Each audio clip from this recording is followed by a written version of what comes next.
Where does yesterday's future, which is already here, meet today's future, which is about to happen, and tomorrow's future, which could be just minutes away? Welcome to Technology Revolution, the future of now. Where host Bonnie D. Graham asks savvy futurists for their predictions about the tech-driven trends that are shaping our future right now. Here's your host, who will take us into the future of now, Bonnie D. Graham. Ooh, we are going into the future of now. Welcome times. Let me see, 1, 2, 3, 4, 5, 6, 7 times welcome. I have a full house here, a panel. We're going to talk about predictions on IoT, AI, machine learning, bots, RPA, everything we can think of. But I'm going to start out the show with a couple of buzz quotes. Those of you who listen to my SAP Game Changer shows know I always pick a buzz, and I have two today. Okay, both are from movies. Let's go back to the Jetsons movie 1990. Character Mr. Spaceley, played by Mel Blanc, says, "Where's Jetson, and why is the plant shut down?" And Rudy, too, played by Ronnie Shell, says, "It's the middle of the night, sir." Mr. Spaceley replies, "Machines don't sleep. Start it up. Every second means money lost, and money lost means I scream a lot." Okay, 1990 Jetsons looking at the future. Well, I think we're here. Now, let me give you another quote from another movie. Arnold Schwarzenegger in T-800 in The Terminator, 1984 American sci-fi film. He said, "I'll be back." But if you forward that to today, to the way people talk and the way they chat on, let's say on Twitter, he might have said, "I'll BRB." So there's a future forward quote for you. So let's see what we're talking about today. If you're hoping to gaze into a crystal ball to see what 2021 holds for your company, your industry, the world, your career, your family, community, we all want to know, actually. We've got almost the best thing here today. We're live. It's December 16th, 2020, almost at the end of an incredible year. And we're going to ask my thought leaders, my special guest today, to predict the future of IoT, Internet of Things, and other what we used to call disruptive technologies. I think the world is so disrupted that I don't think technologies are disrupting. I think they're helping us undisrupt. That's just my take on our crystal ball special. We're going to continue this special on January 6th and 13th and 20th of next year, and you'll hear from me before that. So pour a cup of Joe, a cup of Earl, or if you've got any Dom opened early, you can have a sip while we're here. And join us for Technology Revolution, the future of now, 2021 Crystal Ball Predictions, Part 3 live. And my message will be, let's make this a wonderful year. Let me tell you who's on with me. If you're watching us live on Facebook streaming, you can see my special guests. We have Craig Stasela. He's on the SAP Cloud Platform Strategy Team. Craig can wave. Go ahead. We have Sena Zorlu, who is an early stage investor in enterprise technologies for Kubera, Kubera Venture Capital. She's also built only 4 companies across Internet of Things and other technologies. We have Naeem Zafar, a serial entrepreneur. He's the founder and CEO of Telesense, an Internet of Things company creating real-time wireless sensing and predictive analytics solutions. We have Nicola Zingraf Bolton. I'm so happy to see you here, Nicola. It's been quite a while. She's the founder of Bolton Consulting, specializing in IoT strategy and business development for the transport and logistics industry. We have Bert Laws, Senior Director and Senior Architects. Hi, Bert, with the SAP S4HANA Front Runner team. And he's also a very, very good photographer. I know that. We have Varam Tamba with us. He is a principal architect for advanced analytics at SAP. Welcome, Varam.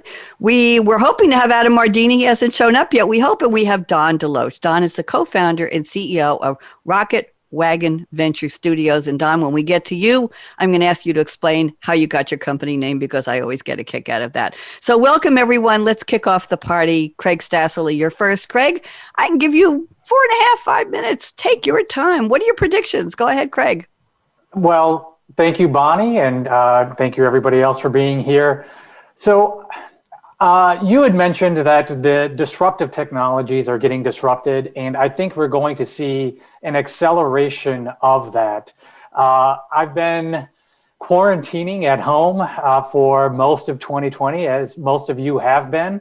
And the one thing that we've been doing this holiday season, since we can't go out and do all of the holiday traditions that we do, like seeing the lights or going out to holiday shows, we've been spending a lot of time at home. And we've been watching holiday movies. And we've been watching holiday movies on things like Disney Plus and Netflix. And the The thing that I think is going to be really disruptive for the enterprise space is really what these commercial organizations or commercial companies have been doing for a while now, which is really focusing on the outcomes that enterprises want, and also focusing on recurring revenue bundles, or as Scott Galloway of Pivot podcast fame calls them, rundles. But what does a rundle mean, and why is it going to be important, and why is it going to be transformative?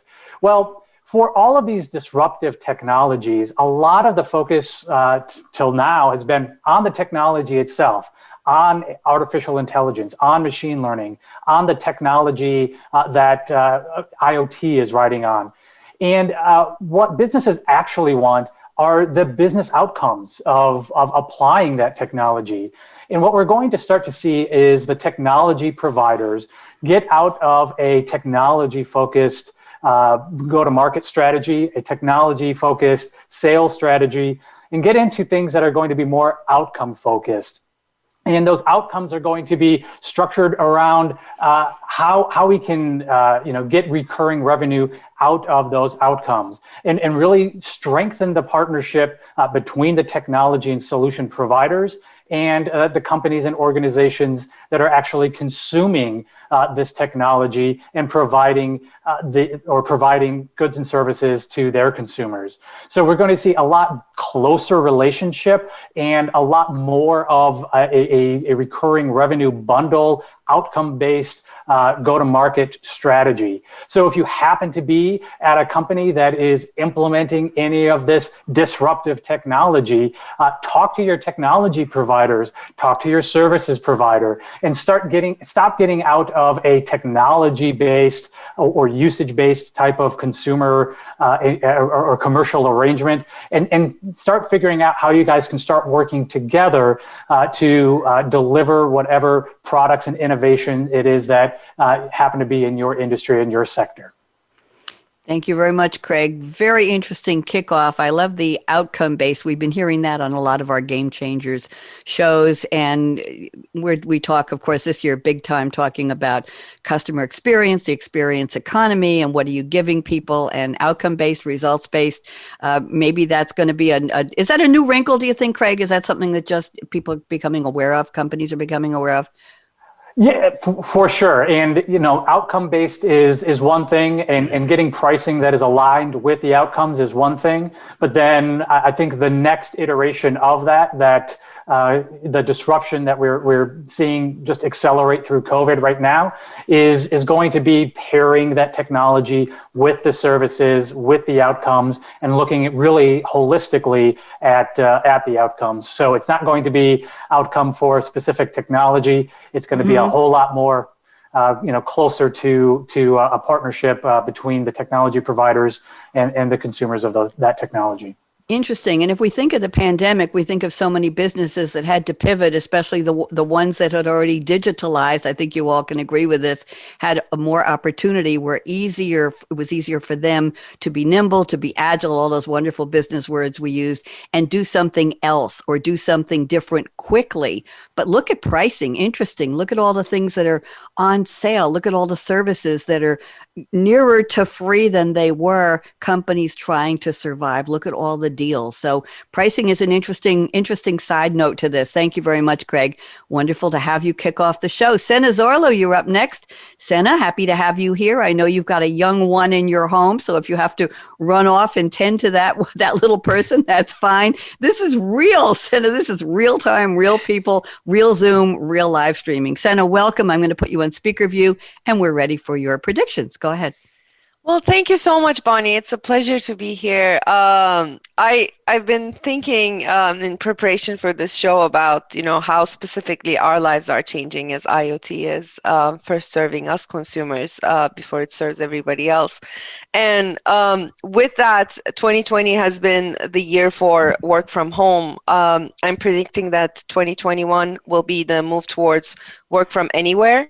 And in an infrastructural way, this is going to create a huge change in cloud spending budgets of companies, but we're also going to see additional change in cybersecurity, data security. We are touching sensitive data from our home computers, and this is going to change structurally how we handle data and all of those policies. We're also seeing a move towards everybody becoming an entrepreneur, everybody getting side gigs. So we are going to see a lot of tools and monetization in terms of enabling even the standard enterprise worker or stay-at-home moms creating side gigs. So I think that's going to boost the economy in a huge way. On the consumer front, I think we're going to be seeing experiences moving indoors. We've already started seeing that, and that creates a huge opportunity for IoT. Companies like Airbnb are already pushing travel experiences indoor through all of these new virtual experiences. Peloton, Mirror, and others are pushing the gym experience indoors with connected devices. And we're going to be seeing more of our outdoor activities coming indoor with increase of new ways of physical activity at home and new way of using our home in terms of virtual reality. I think this is going to create a transformation of connected devices for consumer use, and within commercial space, it's going to create this new reuse of spaces where commercial space is not going to be dedicated to one specific task, but we are going to be using them for multi-purpose. And I think that WeWork is going to make a comeback, because instead of building these offices from everywhere, they already have the offices, they already have the setup. If they can hang on a little bit more with their piles of cash, I think a lot of enterprises are going to move towards these like work from an office near your home type of concept. On the larger picture, I'm seeing a move towards de-risking the supply chain on IoT. Many of the components that we use in connected products have been very reliant on China, which has been a huge issue during the pandemic. So we are actually seeing increased pricing of components being selected by manufacturers today for connected products, and that's a huge opportunity for US markets. We are particularly seeing that right now with the holiday season. I don't know if any of you try to get like a game console or something. You can't find them in the market, and that's because of all of these components with the supply chain being at risk. And then on the, let's say, even larger front of infrastructure, with 5G increasing with the rollout, we are going to be seeing more reduction in cost of connectivity. And this expands the business uses of IoT, obviously, for a lot of technologies that have existed over the years for, utilities, for energy industry, for all of these industries where the business case hadn't caught up yet. 5G is enabling these industries to catch up and have very affordable ways of measuring and optimizing everything. Thank you very much, Senna. Very interesting. And I want to ask you a question about privacy. You talk about bringing the experiences inside and connected workout opportunities, right? Connected machines. I just bought a freestanding punching bag, an everlasting punch, because I had to tell my trainer he couldn't come to my house when COVID started. And we used to box at the end of my sessions twice a week. I have boxing gloves, and he would hold up the pad. I'd box. It was great for cardio. Nicholas was laughing. And it was great for brain training because he worked out a code. What number one was, that was a right hook, and number two was a left, and then an undercut, right, left, and we had a whole code. So eventually what we did was I'd say, just call out the number. So we'd say, okay, 45221136. And I had to punch it into my brain. Bert's looking at me like, she did. And I would do the sequence without having to see it written down anywhere. But my point is, my everlasting punching bag, Senna, is not connected to anything. There's no digital device. So what about privacy? Are people still afraid, or what do you predict people will become more comfortable with the fact that data is being shared by a device in their home that may be about their health or about where they live, with whom? So can you just talk to that for a minute, Senna? I think from what I'm seeing, it's a matter of convenience versus security. For a lot of products where we are seeing that convenience of services coming to us, data security seems to be less of an issue. But when we are seeing that data being captured more for entertainment or marketing purposes, it becomes ever more creepy. So in that sense, I think as long as we are getting utility from it, we are less sensitive towards that data being used. However, my personal thought around it is if they are already commercializing my data, products should be cheaper for us. So I think in a way, as consumers, if we are as valuable as we should be, and I think Facebook generates a little over $100 per every American user on the platform, things should be cheaper for us if we are that valuable. Thank you very much. Very interesting. Appreciate that. Let's go next to Naeem Zafar, who has been on so many shows with me this year. Naeem, as I said to you before, people are going to be talking. Well, Bonnie's on the air. Where's Naeem? So there you go. Naeem, we're very delighted to have you here on this special and looking forward to your predictions. I'm putting you in speaker view. Go ahead. So, Sana gave me several predictions. I'm going to try to make one and see if I can justify it. So there'll be a new thing in 2021 called deurbanization. There'll be a thing, there'll be a trend. So let's zoom out and take a big picture. Something interesting happened around 1800s, and that was a result of industrial revolution and a bunch of things happening like railroad and cotton gins. The population of London used to be 1 million in 1820. It went to 4 million by 1880 and 5 million by 1917. This was caused by several factors. That's where the jobs were, that's where it was a cosmopolitan place, and it created all kinds of havoc in terms of pollution and smokestacks and soot and traffic and sanitation. But we put up with that.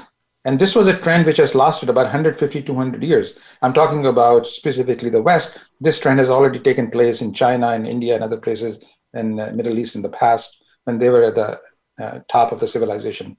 But let's focus on the Western civilization, the modern version. So this has created a whole bunch of things, and we have put up with this. Why do we, for the last 20 years, put on a monkey suit, fight the traffic for several hours, live in pollution, and live in the cities?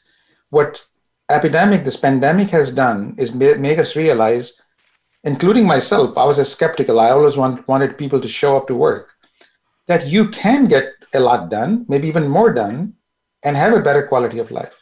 So there has been, and started already this year, an exodus when people are moving out of this congested Silicon Valley. Larry Ellison just announced that he has moved to Hawaii.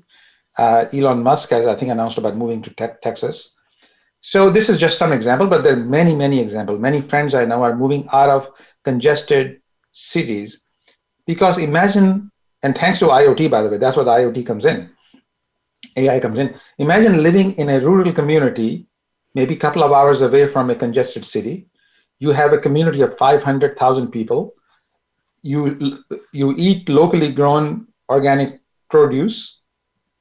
You still have access to all your Netflix and all the things you enjoy doing in TikToks because the strong internet and 5G coming makes it even easier. And you're still able to socialize with friends, like we have learned to socialize with friends last year over Zoom and feel connected, like we're talking to each other. Mm-hmm. So this becomes normal.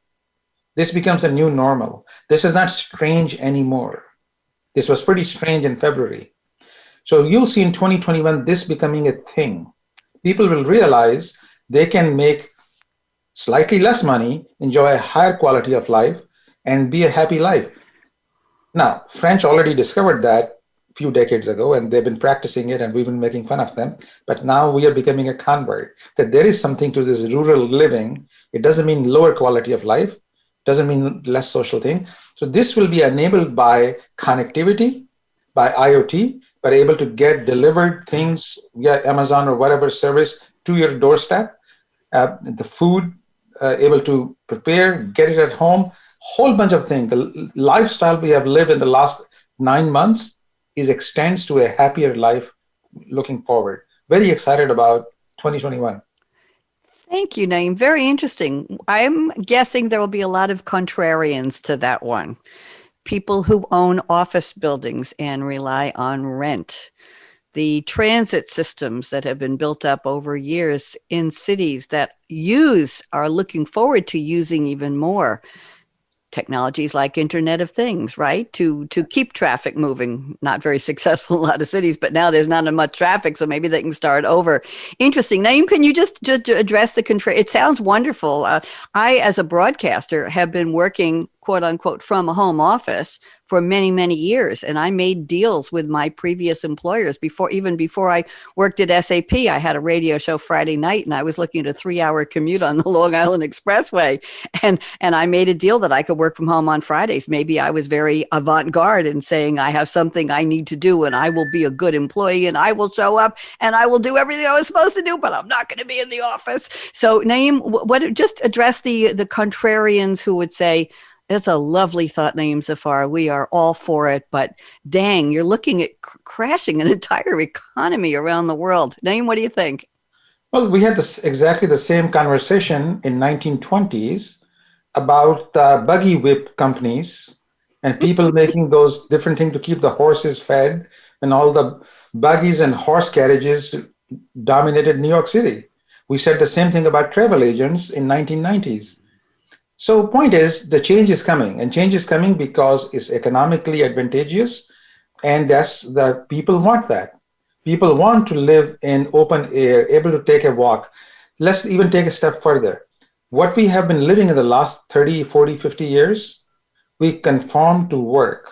We came to work for 9 to 5 or whatever hours was and had fun around it. It is reversing. We will be living and we'll put the work, we scatter the work. We'll work for 2 hours, then Sena's got taking care of the baby, then she'll work 2 hours, then she worked at night. She's been doing it. That will become the new normal. And employers will find that this is not strange. You get more engagement, more productivity, because people, when they find time, they are indeed engaged and getting stuff done. The software tools which are coming allows us to measure productivity, assign tasks, check things off automatically without requiring middle management. So these software tools, we use in my company about 20 software tools to run the company. In the past, 20 years ago, I would have had 10 people hired to run the company. I do payroll myself, takes me 10 minutes a month. I do all the benefits, all those things are done automatically because the tools are there. So the point is, we will form our lives. Work will not dominate my day, but life will dominate my day. That's it. That's the way I look at it. I like that. Life will dominate your day. I think that's what we all want. And by the way, to everyone, I don't think I coined the phrase, but a couple of months ago, everybody's talking about the new normal, the new abnormal, the next normal, the unnormal, the neo-normal. I came up with on my own, and I know other people have used it, the new reality. We're living in a new reality. It is what it is, as the French say, c'est ça. On that note, I'm going to thank Naeem so much, and thank you for the conversing with me back and forth. Nicholas Zingraf Bolton, we're excited to have you here on the show today. I don't think we've spoken since early in the year. You're here because you were a guest on Internet of Things with Game Changers Radio in 2020. I'm going to put you on speaker view, and let's hear your predictions. Go ahead.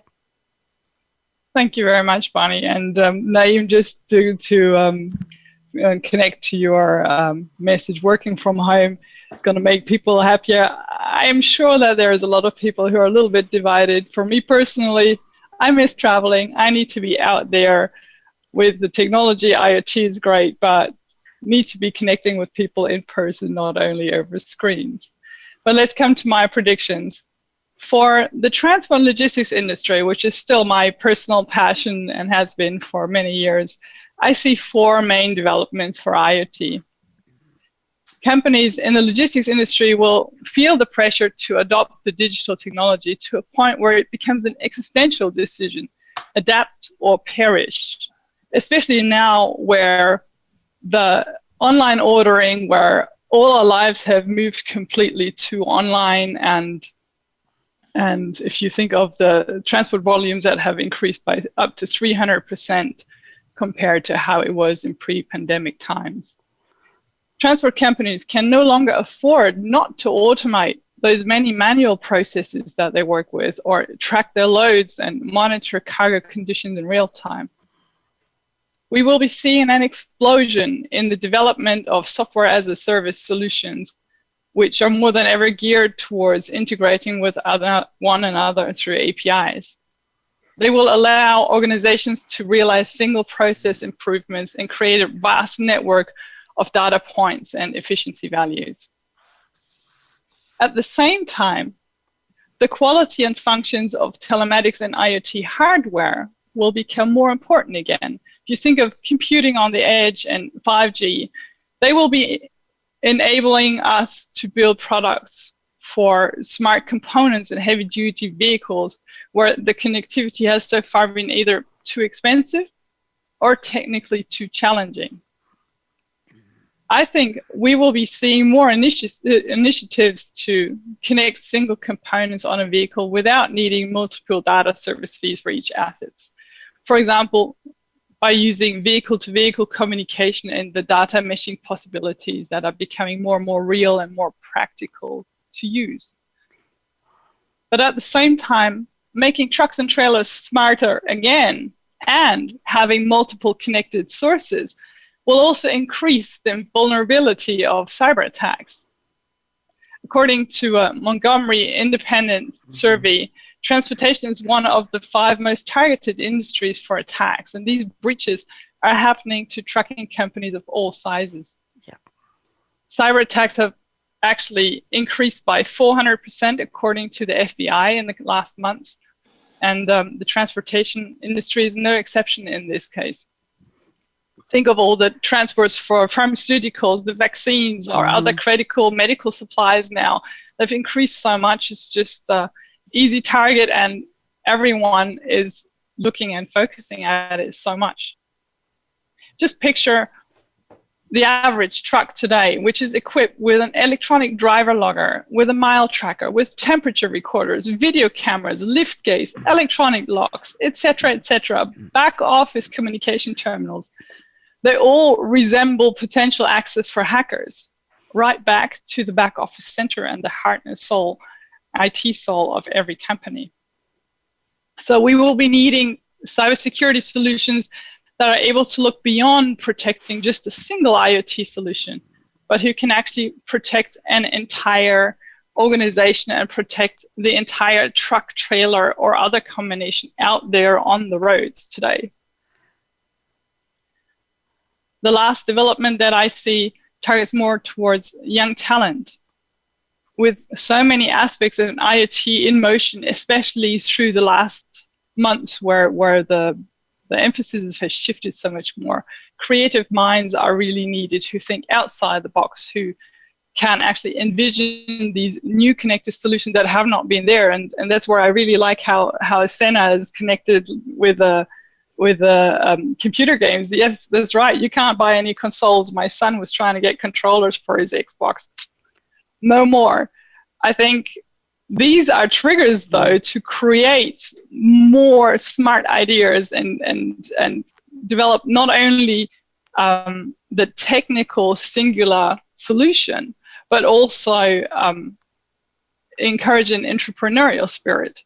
Because also, Senna, you've really given me great great ideas to connect to.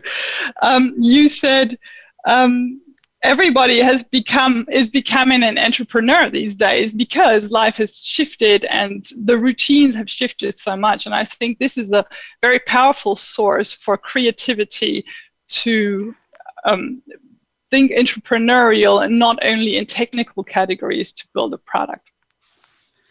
Well, that's where I think I'm very optimistic for the IoT world. It's not so much disruption. I think disruption is now in everything and everyone and every move that we do.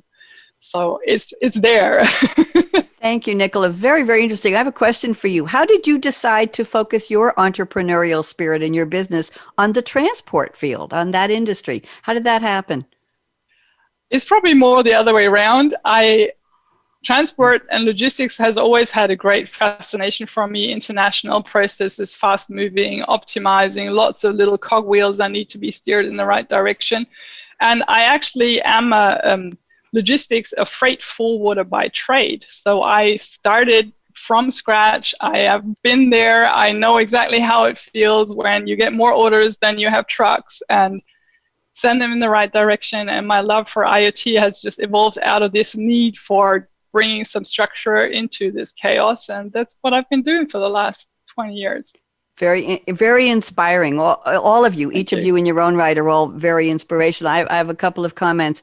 I was watching a rerun of the CBS show FBI last night. Apparently, all the new shows are delayed again.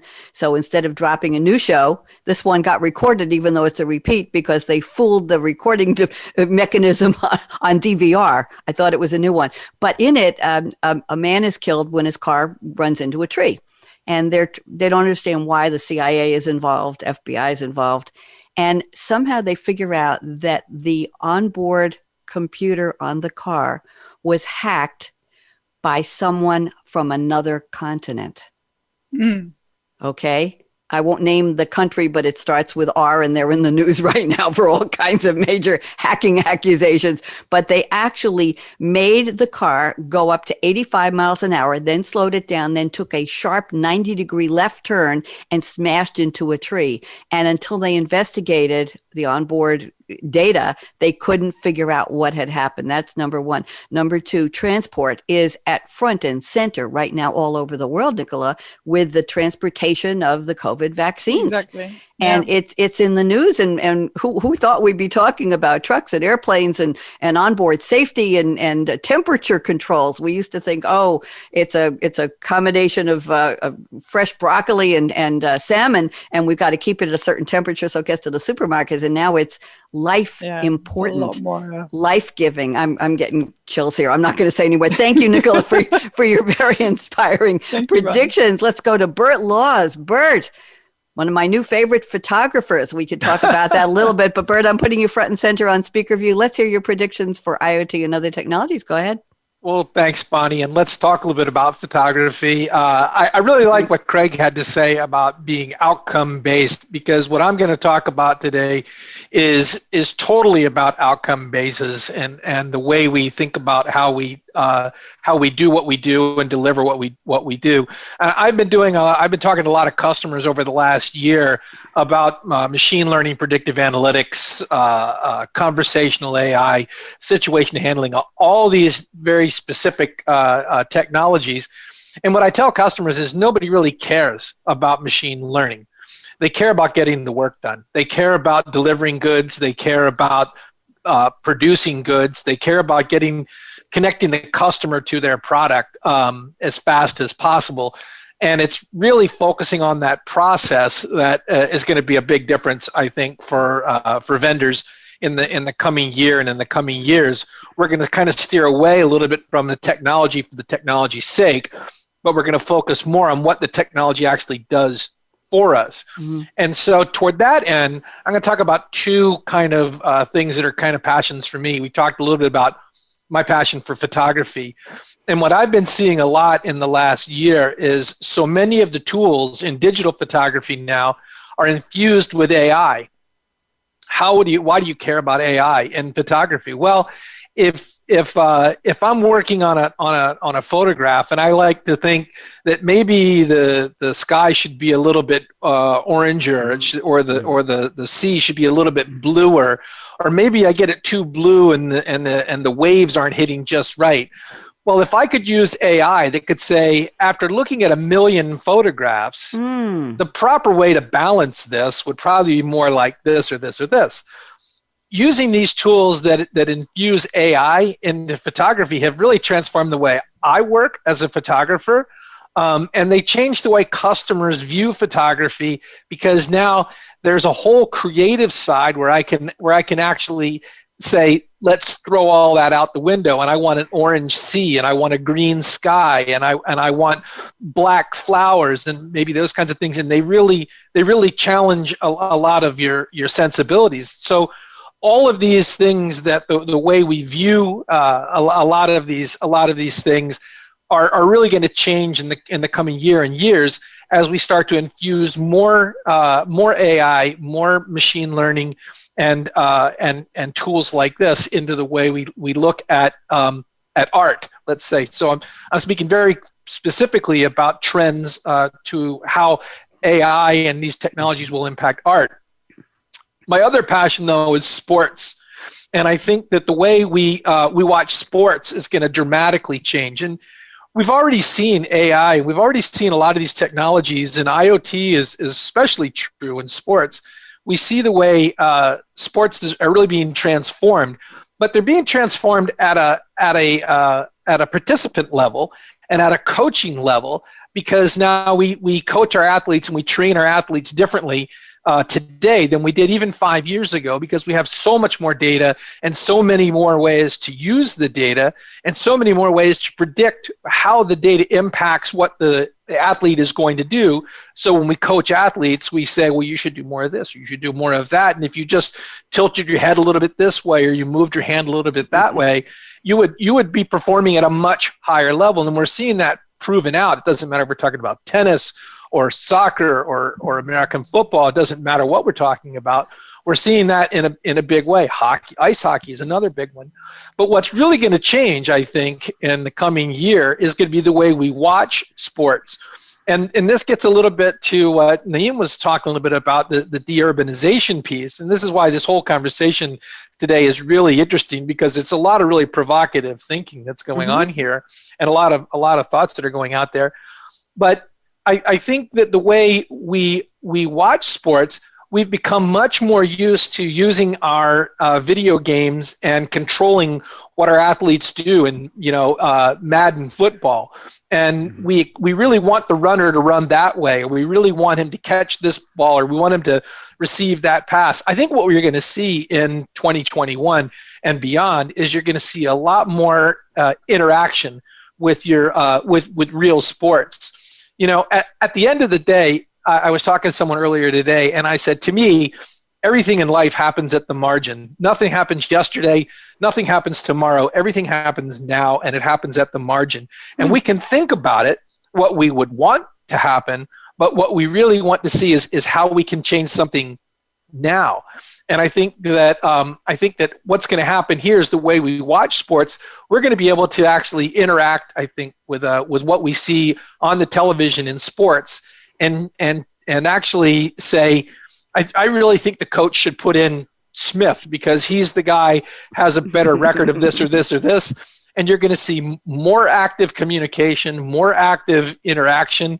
To the despair of a lot of coaches and a lot of front offices, because customers now, where we used to actually go and say, oh, that was a horrible game, I'm really sorry I went. Now we're going to sit there and we're going to say, if you don't make this call in the next 5 minutes, I'm going to turn and watch a Netflix movie, or I'm going to go do something different. And I think that's really going to transform the way we watch sports, and that's going to transform the content that we're fed. And so I think that's going to be very real and very outcome based. And I mean, I think everything everybody has said today so far has been really, really fascinating, because I think we're going to see so many of these things play out in what we do at the margin, what we do day to day, and what we do minute to minute, more than thinking so far forward or lamenting so far back. Everything what we do today, it's going to be different in the moment, and I'm really excited about that. Thank you, Bert. Interesting. Art, photography, and sports. And while you were talking, I'm thinking that we think of sports fandom on demand, getting to watch maybe a replay or instant. It's live on TV, it's live streaming. And now it can be sports fandom by demand, meaning I demand, coach, that you put in Bob Jones in the second inning, or I ain't watching anymore. Interesting. So we could call that extreme participation, right, Bert? I think that's a great term, yeah. Extreme participation. I also was intrigued with your comments about photography. If AI could look at a picture, I've been doing digital photography for years before we were using our phones. I was using a Kodak DX6490 that I carried in. I always need a big purse because it was a big camera. And I've been doing it for years. But sometimes, Bert, the light doesn't hit the camera just the way you saw it. You know what that sunset looks like. You know what that tree outline looks like. And you get the picture digital and you say, that's not really what I wanted. So we, in a way, are the human AI that you were talking about. What if you could send AI, say, okay, I have access to 2.9 million sunsets in North America in the past 2 months, and this is what that picture should look like. And it might be more aligned with what we as the photographer, the eyes behind the camera, thought it should look. I like that a lot. Thank you very much, Bert. Go ahead. It changes the role that we play as patrons of the arts. It really changes the role we play because we're not so much an audience as we are a participant. And I think that we kind of have to be careful about. It, and artists have to be careful about. How can you be true to your art and whatever it is? Maybe you're a realist, maybe you're a surrealist, right? Yes. And how you decide that. You could change it all in an instant. Thank you very much. Very much. Thank you. Varun Tamba, you are next. I'm putting you on speaker view. We can't wait for your predictions. Go ahead.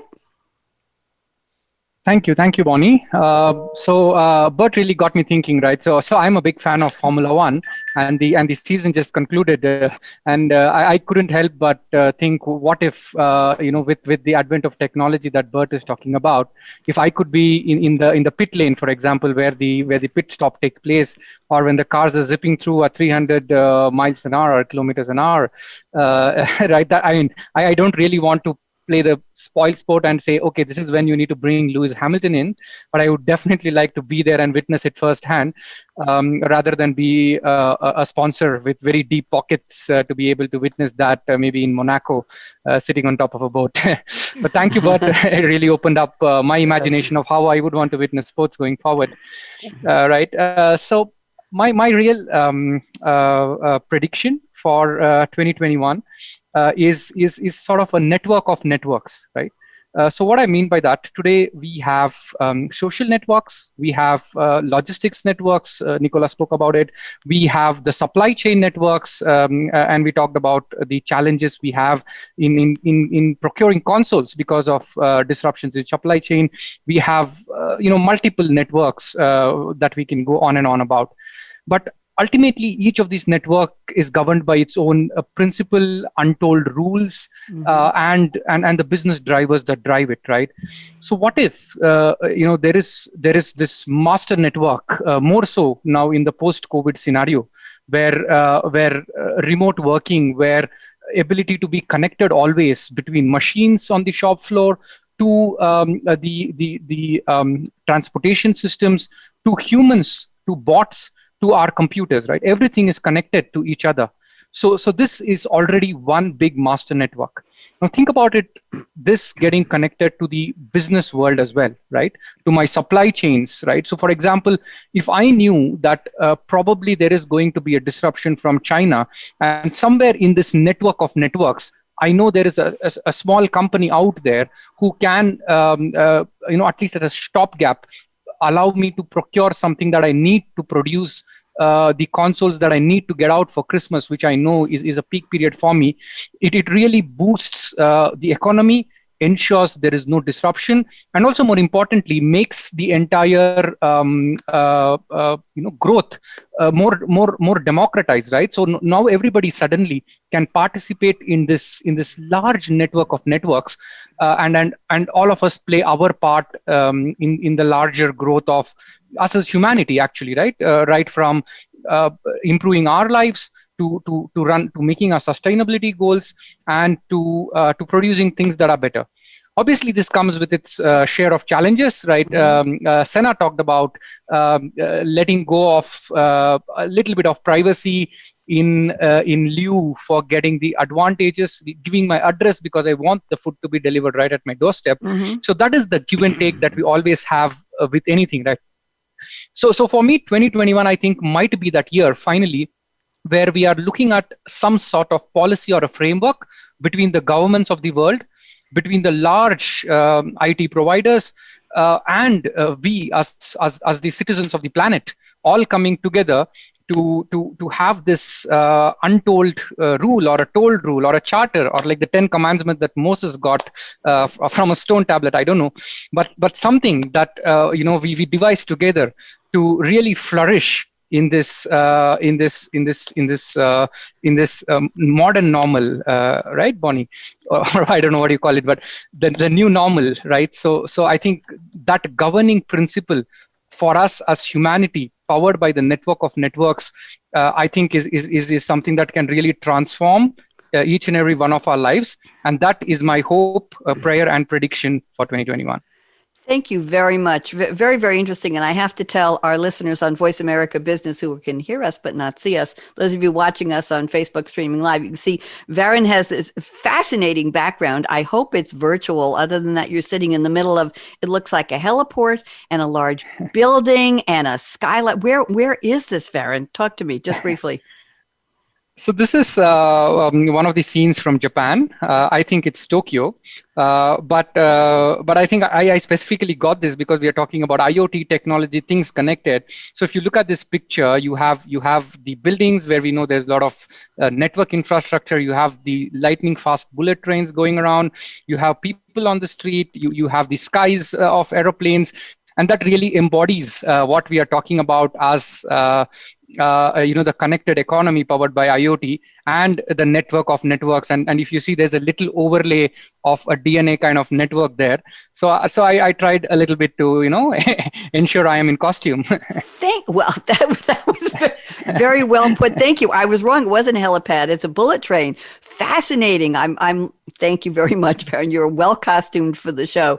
And now this gentleman has been waiting so patiently. Don Deloche, thank you so much. Don's going to wrap this up for us. We have about 9 minutes left to the show. So Don, take your time, and then we'll have enough time to go around the table and find out what everybody's favorite holiday drink is. And we all need something really strong for this New Year's Eve. Don Deloche, you're on speaker view. Join me. Go ahead.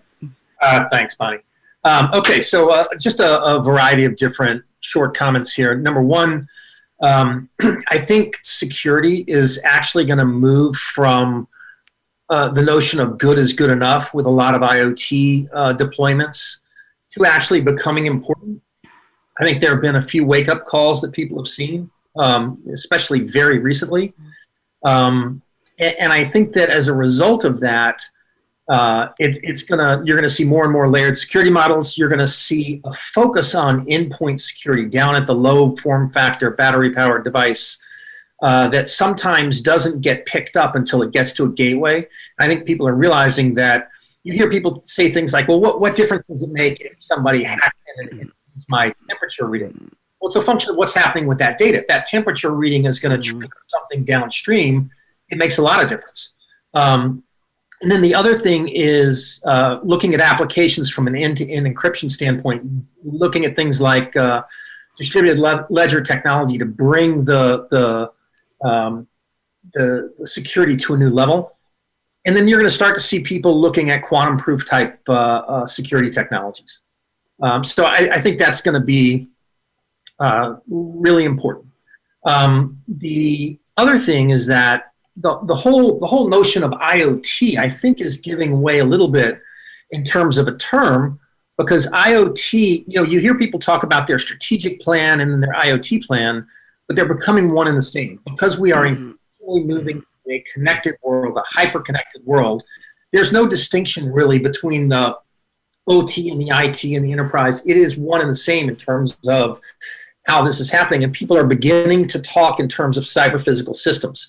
And to that end, the focus is becoming more and more holistic. So I understand that I have all of these component technologies, but what I really care about is getting the data right, and that requires that I get the component technologies right, and that allows me to employ more effective data models and incorporate it at the enterprise level. So thinking more holistically, Varun was talking about network to network. I couldn't agree more with those comments. I go back to the piece that Michael Porter and Jim Heppelman published in 2014 in the Harvard Business Review about the progression of IoT. and it was product to smart connected product, which is what we normally think of as an IoT product, to product systems to system of systems. And the system of systems is truly holistic heterogeneous devices. We aren't there yet, but we will be. So cyber physical systems is basically a broader umbrella, and it begins to incorporate adjacent technologies, things like drones for use in vertical construction for inspection and for monitoring. Things like 3D printing as it relates to supply chains. Senna talked a lot about the supply chain. And if you think about the role 3D printing can play in terms of printing parts, let's go back to the vertical construction, on a site, as opposed to having to stop everything to wait for that part that isn't there to get there and drives everything out of sync. So we're going to see technologies like that, technologies like AR, VR for surgical, for construction, for maintenance. And so the incorporation of these adjacent technologies into a more holistic thinking is happening more and more and more, and should happen more and more as we push towards distributed, decentralized systems. And that gives us agility, it gives us flexibility, it gives us sustainability, it gives us resiliency. And that's all part of where we're going. So you look at enterprise systems like BIM systems for construction, like supply chain systems. If you look at ERP systems like SAP Leonardo, has kind of morphed into the intelligent enterprise, which is a direct pointer to integrating in a very holistic way the data across a variety of venues, including all of the sensor data. And then I laugh about the whole notion of F1. An F1 car is a living IoT lab these days. Like the amount of sensor data coming off these cars is unbelievable. And it's just one more example of where this technology is going. I think just a couple of other side notes. So what we're seeing in terms of infrastructure, we're probably going to finally see much needed capital being put into infrastructure. And that's going to drive initiatives around infrastructure that are highly cyber physical system focused as well. And I think that's a good thing. And then the last comment I'll make is that if you look at capital and how capital is being deployed, you're seeing more and more ESG or impact investing where the role of capital is looking beyond the balance sheet and GAAP accounting and starting to look at much more of a longer term view versus a shorter term view. And you get these trade-offs in terms of, I'm all for capitalism. And the conversations I have is, yeah, me too. I'm just not for stupid. It doesn't make sense that undermine what we're doing in the long term for short-term gain. So the way this capital is being deployed is more thoughtful. But in order to add other parameters to how I view things, you have to be able to at least to some extent measure. And that the role of cyber physical systems is creeping into how do we measure elements that weren't a part of what we were doing yesterday, but have to be a part of what we're doing tomorrow. And I think that we're going to see more and more of that as well. So Thank you, Don. Thank you, Don. We're just about out of time, but because I'm cutting you off by about 30 seconds, I'm going to let you go first. What's your favorite holiday drink that you're looking forward to on New Year's Eve and maybe into the new year? Don Deloche, go ahead. One of my kids who lives nearby makes a great old-fashioned that I think we'll all enjoy on Christmas Eve. New fashion. And one quick question for you, Don Deloche. Rocket Wagon Venture Studios. What's the meaning of Rocket Wagon? One sentence. It was the sister company, Rocket Wagon Labs. And I teamed up with them to create the Venture Studio. Thank you very much. Let's go around the table. Craig, what are you drinking on the holiday? I grew up in Wisconsin in the States, known as America's Dairyland. And for whatever reason, I never could ever get into a dairy-based eggnog. But I found the most amazing thing this year from Puerto Rico. It's called Coquitos. It is a mixture of dairy, coconut, and aged rum. And it is outstanding. And I'm going to be drinking it all holiday season. I think National Coquito Day was 2 days ago. I have a Monday night show where I list the national holidays, which are just funky holidays people make up. And Coquito, it's a Puerto Rican holiday drink. Thank you. Bert Laws, what have you been drinking? Bert, unmute, please. Oh, you're still muted. Okay, we'll wait for Bert. Okay, Bert, holiday drink real fast. Being from the South, I'm a bourbon guy. There you go. Senna, what are you going to be drinking? Not what the baby's drinking. What are you drinking? I'm a champagne girl. Ah, okay. Nicola, what are you drinking? Nicola, unmute, please. There you go. Being a good German and sitting outside these days, German glue wine. Oh, Imported. nice. Baron, what are you going to be drinking? So I think I will have to stick to rum, but I have really followed The Rock on his Terramina tequila. Unfortunately, it's not there in India, but if The Rock is listening, I would be happy to get a bottle. Thank you very much. We hope. And Naeem, what are you going to be drinking for the holiday? Well, I think champagne sounds good, but you got to go with La Grande Dame. Feminine, refined, not just any champagne. Don't waste. If you're not spending at least $40, don't waste the calories. Feminine and refined. Are you talking about me? I want to thank all of you. You know I was going to say that. I can't thank all of you enough for showing up, for sharing, for being so articulate and passionate, for your thought leadership all year long. Craig, Nicola, Don, Senna, Bert, Naeem, and Varun, my appreciation goes to you. Also to our engineer, Aaron Keller. Thank you, Aaron, for getting us on the air and keeping us there. Thank you to our Facebook viewers for listening, for watching. Thank you to Ryan Treasure, VP of Broadcast Operations at World Talk Radio, for being the voice of the opening of the show, Tech Rev. I'm Bonnie D. Graham, and I have a note to all of you. The future of now. If somebody says the future is already here, I want you to look at them and wag your finger and you say, no, that was yesterday's. There, Craig's doing it. That was yesterday's future. Today's future hasn't happened yet, and we're all going to be part of making it a better one. Please be safe, be smart, be savvy. And my last word of issue here is please stay sane. Happy holidays. Bye-bye. Everybody wave. Thank you for joining us for Technology Revolution, the future of now. Mark your calendar to join host Bonnie D. Graham every Wednesday at 8 a.m. Pacific Time, 11 a.m. Eastern on the Voice America Business Channel to hear how technology is impacting your future now.